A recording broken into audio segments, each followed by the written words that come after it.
नमस्कार दोस्तों, एक बार फिर मैं आप सबका आपके अपने YouTube चैनल पर स्वागत करता हूं। आज हम लोग जो करने चल रहे हैं वो टॉपिक है यूपीएससी का सीसैट 2020 का जो पेपर है उसमें मैथ्स और रीजनिंग के क्वेश्चंस का सलूशन करने चल रहे हैं। ठीक है, तो चलिए ज़्यादा समय लिए बिना स्टार्ट करते हैं आज का ये लेक्चर। ये एक क्वेश्चन आपको दिया हुआ है, यहाँ पर ये ब्लैंक स्पेसेस हैं जो सर्कल में क्रॉस करके दिया हुआ है।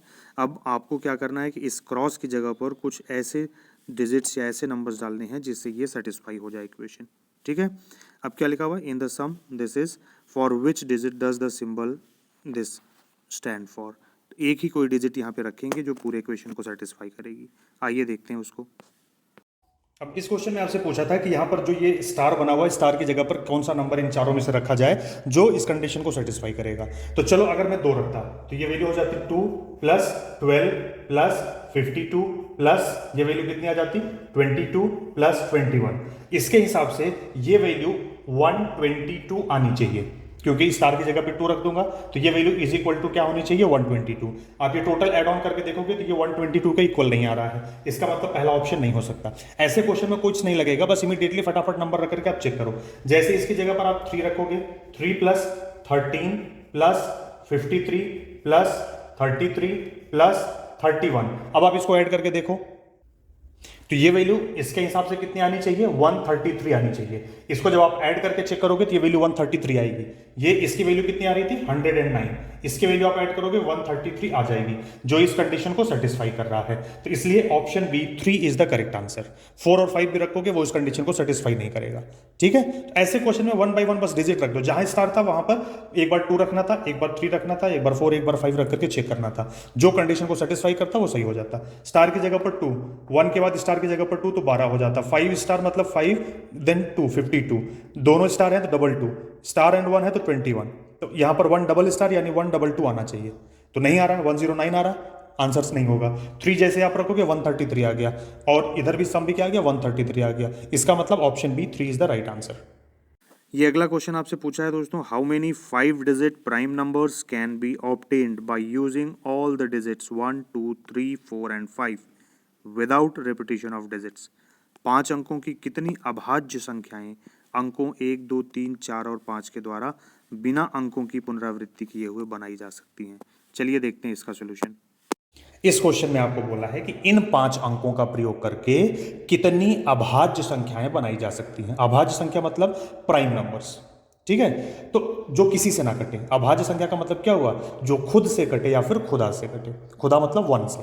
ठीक है, तो जब भी ऐसे क्वेश्चन आपसे पूछे तो आप सबसे पहला आपका काम है कि आप अंकों का योगफल निकालो। अंकों का योगफल जब आप निकालोगे तो 1 + 2 + 3 + 4 + 5 करोगे तो 2 1 3 3 6 4 10 5 15 अंकों का योगफल आ गया 15। 15 अंकों का योग डिवाइड होता है 3 से, 3 से डिविजिबल है। इसका मतलब यह हो गया कि इन 5 अंकों का यूज करके आप कोई भी संख्या बना लो। चलो उदाहरण के तौर पे जैसे 5 4 3 2 1 आपने बना लिया, या फिर आपने 3 1 4 2 5 बना दिया, या फिर आपने 1 2 5 4 3 नंबर बना दिया। कोई भी संख्या आप बनाओगे, इन सभी संख्याओं के अंकों का योग सदैव 15 आएगा। कितना आएगा 15। और अंकों का योग 15 आने का मतलब ये हो गया कि ये सभी संख्याएं 3 से डिविजिबल है। किससे डिवाइड होंगी 3 से डिवाइड होंगी। तो हमने बताया संख्या अभाज्य कब होती है, जब वो संख्या किससे डिवाइड हो, खुद से कटे या फिर खुदा से कटे। उस संख्या को कौन डिवाइड कर सके, खुद या फिर खुदा, यानी 1।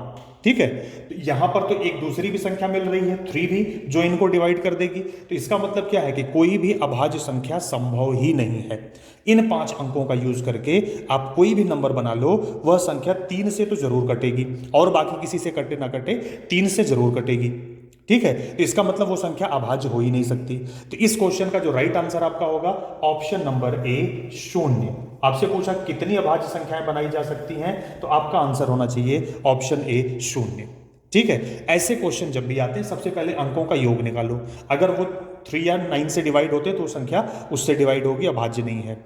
अगर अंकों का योगफल 3 से डिवाइड नहीं होता तो हम देखते कि अल्टरनेट अंकों का योगफल बाकी अल्टरनेट अंकों के योगफल का डिफरेंस 0 या 11 अगर आता है तो वो संख्या 11 से जरूर डिवाइड हो जाएगी। ठीक है, हम सबसे पहले डिविजिबिलिटी रूल अप्लाई कर लेते हैं डिजिट्स पर, जो हमने नंबर सिस्टम पे आपको बताया है। तो यहीं से आपको आपका आंसर मिल जाएगा। क्लियर है? चलिए अगला क्वेश्चन। दोस्तों ये अगला क्वेश्चन आपको दिया हुआ है कि let x y z be a 3 digit number where x plus z is not a multiple of 3, then x y z plus z x y is not divisible by. कि x y z अगर 3 अंकों की संख्या है जहां पर x plus Z इन तीनों अंकों का योग 3 का गुणांक नहीं है, ठीक, तब x y z x y विभाज्य नहीं होगा किससे, ये आपको बताना है। चलिए देखते हैं इसका सॉल्यूशन। अब इस क्वेश्चन में आपसे बोला कि एक्स वाई जेड 3 अंकों की एक संख्या है जिसमें अंकों का योगफल 3 से डिवाइड नहीं होना चाहिए। अंकों का योगफल क्या हो कि 3 से डिवाइड नहीं होना चाहिए। ऐसे में x y z x and z x y का योगफल इन चारों में से किससे विभाज्य नहीं होगा, मतलब डिवाइड नहीं होगा। तो देखो जब भी ऐसा क्वेश्चन आए तो आप सबसे पहले कोई भी एक ऐसी संख्या मान लो, तुरंत फट से लिखो जिसके अंकों का योगफल 3 से डिवाइड ना हो। चलो मान लो मैं लिख लेता हूं 125।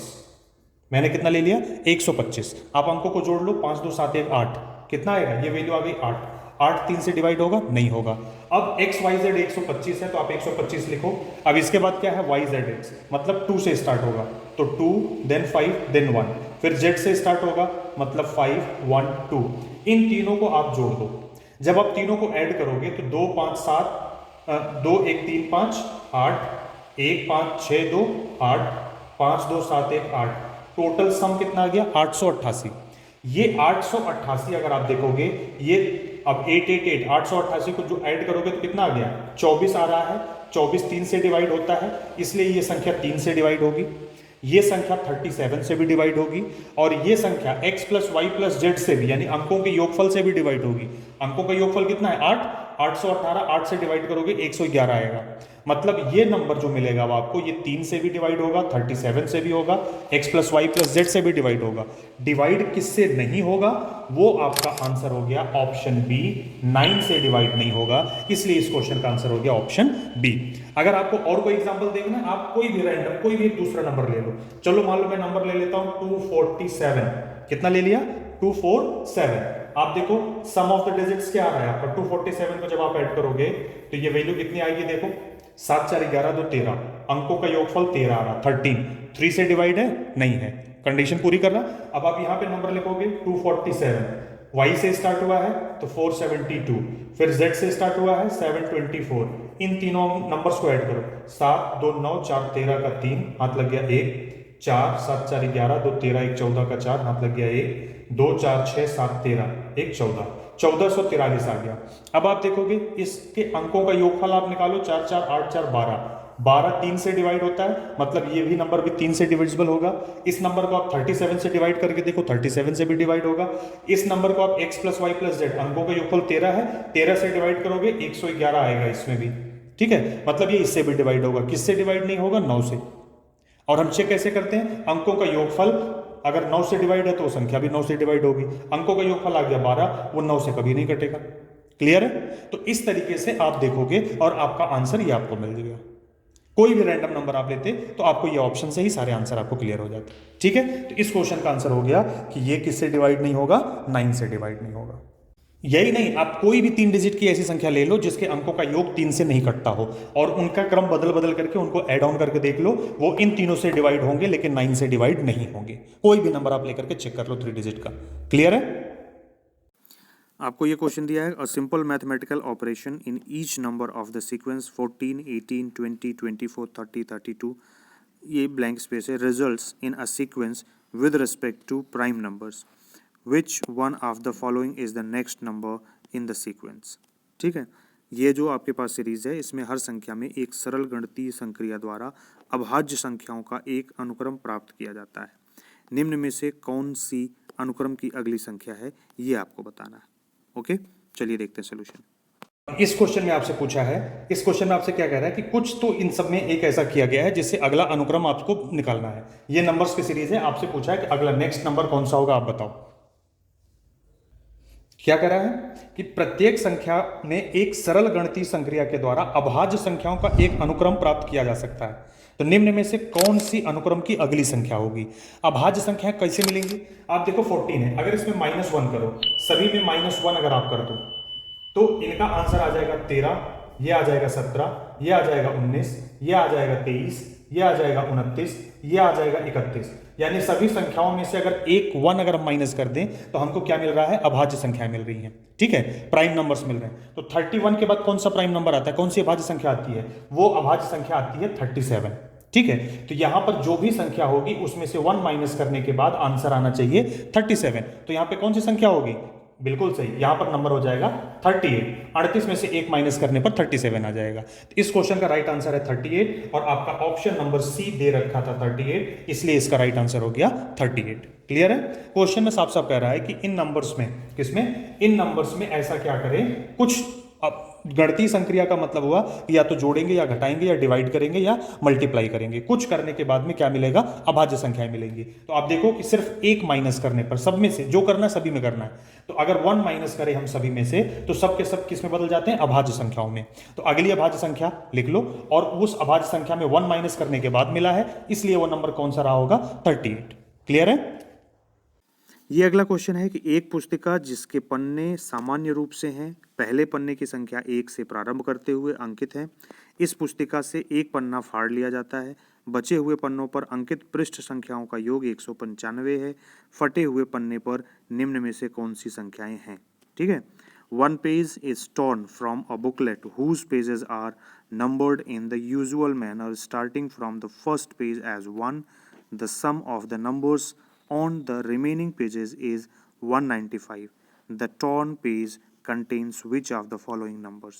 ये आपको बताने, ये आपके पास ऑप्शन हैं। तो चलिए इसका सोल्यूशन देखते हैं। अब जैसे इस क्वेश्चन में आपको दिया कि भाई पुस्तक पर जो पेज होते हैं उस पर पेजों की नंबरिंग कैसे होती है, 1 2 3 4 5 अप टू सो ऑन। कितने पेजेस थे हमें नहीं पता, हमने मान लिया n पेज हैं, तो ये नंबरिंग कहां तक जाएगी, n तक जाएगी। हमने आपको नंबर सिस्टम में बताया है कि n प्राकृतिक संख्याओं का योग, n लगातार प्राकृतिक संख्याओं का योग कैसे निकालते हैं, n इंटू n प्लस 1/2। आपको कह रहे हैं कि बीच में से एक पन्ना फाड़ा गया, तो जो भी पन्ना फाड़ा गया होगा उसमें 2 कॉन्टिन्यूअस नंबर्स होंगे, पेज नंबर्स होंगे। जैसे अगर मान लो मैंने दूसरा पन्ना फाड़ दिया तो उस पर 3-4 पेज नंबर होगा। अगर इसी तरीके से तीसरा पन्ना फाड़ दिया तो उस पर 5 और 6 पेज नंबर होगा। क्लियर है। अब अगर अंकों का योगफल अगर हम निकालते हैं, आपसे कह रहे हैं कि उस पन्ने को छोड़कर बाकी पन्नों पर जो पेज नंबर पड़े हुए हैं उनका योगफल 195 है। तो चलो हमने n इंटू n प्लस 1/2 ले लिया, यहां तक क्लियर है। अब अगर मान लो आप इसको एक तरीके से चेक करोगे तो मैं आपको बताऊं कि आपको n की वैल्यू ऐसी लेनी है जिसका सम, जिसमें अंकों का योगफल 190 से कम, 195 से ऊपर रहे, नीचे नहीं आना चाहिए। ठीक है, तो अगर मैं n की वैल्यू, n की जगह पर अगर मैं 19 लेता हूं तो n प्लस 1 कितना हो जाएगा, 20 डिवाइडेड बाई 2, 2 10 आंसर आता है 190। मतलब n19 का मतलब उसमें, उस पुस्तक में पृष्ठों की संख्या 19 से ज्यादा है, 19 तो नहीं है। चलो अगर 19 से ज्यादा है तो कितनी हो सकती है वो करके देखते हैं। अब 19 नहीं था तो अब मैं 20 करके देखता हूं। इसकी वैल्यू अगर 20 लिया तो ये 21 होगा, डिवाइडेड बाई 2 किया, 2 10 21 10 210। तो इसके हिसाब से क्या हुआ कि उस बुक में जो पृष्ठों की संख्या है वो कितनी हो जाएगी, पृष्ठों की संख्या का योग 210 हो जाएगा। जो पेज गायब है उसको छोड़ करके 195 आ रहा, तो 210 माइनस 195 अगर मैं करूं तो मेरे पास ऑप्शन बचता है 15। मतलब जो पन्ना हमने फाड़ा हुआ है उस पे 2 अंक छपे होंगे, 2 पेज होंगे और दोनों पृष्ठों का योगफल 15 आना चाहिए। तो ऐसा आपका ऑप्शन नंबर बी है। केवल कौन सा ऑप्शन है, ऑप्शन नंबर बी है, जिसमें है पेज नंबर 7 और 8 होगा, और 7 और 8 का योगफल कितना आ जाता है, 15। तो यही आपका राइट आंसर है। क्लियर। अब आपके मन में एक और इसका राइट आंसर है बी, जिसका पेज नंबर 7 और 8 है। आपके मन में आ रहा होगा कि ये बी सी क्यों, हम 21 पेज ले लेते हैं। बिल्कुल 21 पेज आप ले सकते हैं, उसमें कोई शंका नहीं है। जैसे ही आप यहां पर n की वैल्यू 21 लोगे तो ये वैल्यू हो जाएगी 22, डिवाइडेड बाई 2 करोगे, 2 11 आ गया, 11 का 21 में मल्टीप्लाई करो तो 11 कम 11 का 1 हासिल लगा 1, 11 दूना 22 1 23, 231 हो गया। तो जब यहां पर 231 में से 195 आप माइनस करो, कितना माइनस करो, 195, तो 11 में से 5 गया 6, यहां बचेगा 2, 12 में से 9 गया 3, 36। तो 2 ऐसे पेज नंबर होने चाहिए जिनका सम कितना होना चाहिए, 36। और आपके ऑप्शन में जो हाईएस्ट पेज नंबर्स दिए गए हैं वो है 11 और 12। पहली चीज। और दो पेज नंबर जो होंगे वो हमेशा एक इवन नंबर होगा, एक ऑड नंबर होगा। इवन और ऑड, सम और विषम का योगफल हमेशा विषम आता है। यहां पर आपके ऑप्शन के हिसाब से अगर मैं 21 लेता हूं तो 36 आना चाहिए, जो कि सम संख्या है, पॉसिबल नहीं है। इसका मतलब जो बुक है उस बुक में टोटल नंबर ऑफ कितने पेजेस हैं? कुल 20 पृष्ठ हैं। कितने पेजेस हैं? 20। क्लियर है? तो इसलिए जब आप देख रहे हो तो ये चारों ऑप्शंस में से सिर्फ बी ऑप्शन ऐसा है जिसमें अंकों का योगफल कितना आ रहा है? 15 आ रहा है, और कॉन्टिन्यूअस पेज नंबर्स हैं। ठीक है? अगर आपसे पूछता कि बुक में कितने पेजेस हैं तो उसमें कितने पन्ने हैं, तो उसमें हम ये कहते हैं कि उसमें पन्नों की संख्या कितनी हो गई है? 20। सॉरी, पन्नों की संख्या कितनी है? 10। पेजेस 10, उसमें जो पन्ने कितने हैं? 10। उनकी पृष्ठ संख्या, जब 10 पन्ने हैं तो उनकी पृष्ठ संख्या कितनी हो जाएगी? पेज नंबर्स 20 तक होंगे। क्लियर है? तो 1 से लेकर 20 तक का जब आप ऐड करोगे तो आपको आंसर मिलेगा 210। बीच में से उन्होंने 7 और 8 पेज नंबर का पन्ना फाड़ लिया था, इसकी वजह से टोटल योगफल आ रहा था 195। समझ गए? ये क्वेश्चन आपको दिया है कि यदि किसी विशेष वर्ष में 12 जनवरी को रविवार है तो निम्नलिखित में से कौन सा सही है। ठीक है, ये 4 स्टेटमेंट्स दिए हुए हैं। 15 जुलाई को रविवार है यदि वर्ष एक अधिवर्ष है। 15 जुलाई को रविवार है यदि वर्ष एक अधिवर्ष नहीं है। 12 जुलाई को रविवार है यदि वर्ष एक अधिवर्ष नहीं है। 12 जुलाई को रविवार नहीं है यदि वर्ष एक अधिवर्ष है। व्हाट इट मीन्स कि in a particular year 12th January is a Sunday. Then which one of the following is correct? 15 July is Sunday if the year is a leap year. 15 July is a Sunday if the year is not a leap year. 12th July is a Sunday if the year is a leap year. 12th July is not a Sunday if the year is a leap year. तो चलो options देखते हैं इसके solutions. देखो, इस question का answer आप तब दे पाओगे जब आपको ये पता हो एक्स्ट्रा डेज, अतिरिक्त दिनों की संख्या का कॉन्सेप्ट क्या है, जो मैंने कैलेंडर के वीडियो में आपको समझाया, प्लेलिस्ट में जाके आप देख लीजिएगा। यहां पर ये समझिए कि 12 जनवरी को संडे है, तो चारों ऑप्शन अगर आप देखोगे तो चारों ऑप्शन में सिर्फ जुलाई का जिक्र है। किसका जिक्र है? जुलाई का। और डेट केवल अलग है, 15 और 12 जुलाई का। ठीक है? और आपसे क्वेश्चन में भी यही पूछा है कि दिन कौन सा होगा? संडे होगा। कंडीशन 2 है, ये एक लीप ईयर है यानी अधिवर्ष है। अधिवर्ष का मतलब जिसमें फरवरी में 29 दिन होते हैं, या फिर ये नॉर्मल ईयर है, नॉट अ लीप ईयर, जिसमें फरवरी में 28 दिन होते हैं केवल। ठीक? अब एक्स्ट्रा दिनों का कॉन्सेप्ट समझो। 12 जनवरी को संडे है, ये चीज आपको दे दिया गया, दिस इज एन स्टेटमेंट। इसके बेसिस पे आपको बताना है कि इन चारों में से कौन सा ऑप्शन सही है। तो आपको क्या करना है कि जनवरी में आप ये देखो कि कितने दिन होते हैं? 31 दिन। 12 दिन तो यही हो गए। 12 दिन के बाद कितने बचे? 19 दिन। जितने भी एक दिन हैं उनमें से 7 का डिवाइड करके हटा दो, तो 19 में 7 दुनाई 14, 14 दिन निकल जाएंगे। बचेगा कितना? 5 दिन केवल। तो एक्स्ट्रा दिन कितने हो गए? 5। किसमें? जनवरी में। हम बात करते हैं फरवरी में नॉर्मल की। फरवरी में अगर नॉर्मल की बात करें तो ये 28 दिन होते हैं। अगर ये 28 दिन है तो 7 चौको 28। फरवरी में कितने दिन एक्स्ट्रा बचेंगे? एक भी नहीं, 0। मार्च में आते हो, मार्च में 31 दिन। 31 को 31 को जब आप 7 से डिवाइड करोगे तो 7 चौको 28 तक कैंसिल हो गया।